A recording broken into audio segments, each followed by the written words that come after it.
Assalamualaikum warahmatullahi wabarakatuh. Ya, Prof. Ya, jadi hari ini adalah hari pemeriksaan dari para ahli dan saksi-saksi yang dihadirkan untuk RRT, untuk Roy Suryo, Rismon Sianipar, dan saya Dr. Tifa. Untuk pagi ini saya menghadirkan, alhamdulillah sudah hadir, ada 3 profesor, guru besar. Yang pertama adalah Profesor Zainal Mutakin, ya, beliau memberikan penjelasan ya bahwa saya Dr. Tifa memang betul-betul mendapatkan pendidikan serta memiliki kualifikasi ya sebagai seorang neuroscience behavior yang memberikan riset atau penelitian saya. Dan tadi masyarakat sudah mendengarkan sendiri ya bagaimana kualifikasi seorang Profesor Zainal Mutakin ya, ahli neuroscience bedah saraf yang sangat-sangat ternama dan mungkin paling ternama, dan beliau alhamdulillah dengan rendah hati bersedia untuk menjadi ahli saya. Dan berikutnya yang kedua tadi yang teman-teman sudah bisa melihat ya, Profesor Tono Saksono ya, beliau adalah seorang ahli digital forensik begitu ya, yang memang kami bertiga ini sama-sama menggunakannya. Kalau saya menggunakannya dalam konsep assessment at distance ya, Prof. Ya, jadi saya menggunakannya dalam konsep assessment at distance. Saya menggunakan facial action coding system, dan itu nanti juga bisa dijelaskan kepada penyidik oleh Profesor Tono Saksono. Ya, jadi saya tidak abal-abal, saya tidak asal-asalan ya dalam melakukan penelitian terkait dengan yang saya muat dalam Jokowi White Paper terkait dengan ijazah Jokowi dan perilaku beliau selama 2014 sampai 2024 yang menjadi kajian saya. Nah, di samping saya ini adalah alhamdulillah terima kasih banyak Prof. Henry Subiakto. Ya, beliau ahli komunikasi, ahli yang pembuat undang-undang ITE yang memang dalam beberapa pasal yang dikenakan kepada kami ya secara tidak bertanggung jawab begitu ya, itu pasal-pasal berat-berat itu dikenakan. Nah, beliau nanti yang akan memberikan penjelasan kepada penyidik ya. Nah, mungkin Prof. Henry bisa memberikan sedikit penjelasan apa yang nanti akan disampaikan. Iya, Sini Prof.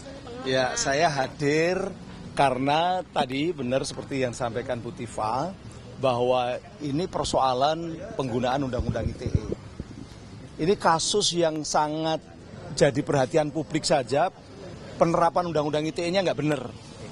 Ada pasal-pasal yang bukan diperuntukkan untuk persoalan seperti ini, yaitu pasal 32, pasal 35, pasal 28 ayat 2, bahkan juga pasal 27A itu pun juga tidak tepat ya, tapi masih dipaksakan. Makanya saya hadir.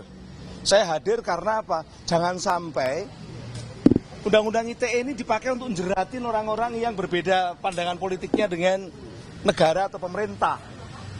Ini kasus yang sangat jadi perhatian publik aja, pemanfaatan dan penerapannya salah.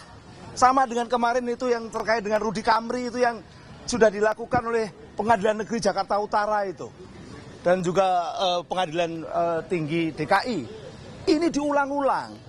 Selalu Undang-Undang ITE. Saya sebagai orang yang ikut terlibat dari tahun 2007 sampai tahun 2022 mengurusi persoalan ITE, terpanggil, saya melihat ketika Undang-Undang ITE dipakai untuk menjerat para aktivis-aktivis yang kritis. Itu akademisi, itu saya datang di sini. Makanya saya nanti akan menjelaskan kepada aparat. Kalau sama orang yang ikut membuat saja nggak percaya, mau sama siapa lagi? Gitu loh. Nah, ini yang jadi problema. Memang kalau sudah didesain untuk harus masuk, itu biasanya nggak perhatian lagi dengan makna normanya. Disitulah saya hadir. Jadi nanti bagaimana saya akan menjelaskan, saya terus terang nggak bisa menjelaskan di sini. Karena itu sama aja dengan itu kan hal-hal yang memang harusnya nanti secara teknis ya. Jadi tapi intinya itu pasal 28 ayat 2 yang terkait dengan persoalan kebencian SARA atau SAR kalau sekarang, suku, agama, ras, minoritas dan sebagainya ya, kelompok defable dan sebagainya. Nggak ada hubungannya itu pasal 28 ayat 2 itu. Ya, ini nggak ada kaitannya dengan kebencian atau provokasi untuk membuat orang benci, bermusuhan dengan yang berbeda suku, agama, ras, minoritas. Nggak ada hubungannya. Bahkan boleh dikatakan Undang-Undang ITE yang dipakai nggak ada hubungannya juga dengan persoalan ijazah palsu. Gitu loh. Itu yang ingin saya sampaikan. Makanya saya akan menggarisbawahi tentang penerapan yang salah. termasuk pasal 32, pasal 35 apalagi, dan juga pasal 28 ayat 2. Kalau mungkin untuk pasal 27A itu debatable, tapi nanti akan kami tunjukkan juga beberapa kesalahan-kesalahannya. Kira-kira itu, terima kasih. Ya. Roy Suryo berarti nggak datang hari ini ya? Siapa? Roy Suryo ada. Tiga saksi itu, tiga ahli yang dibawa itu untuk keseluruhan tiga-tiganya atau satu orang tiga saksi yang dibawa? Karena saya terkait dengan undang-undang, tentu saja undang-undangannya mengenai mereka ya. Biar saya jawab. Ya, tidak hanya untuk mereka, untuk seluruh Indonesia.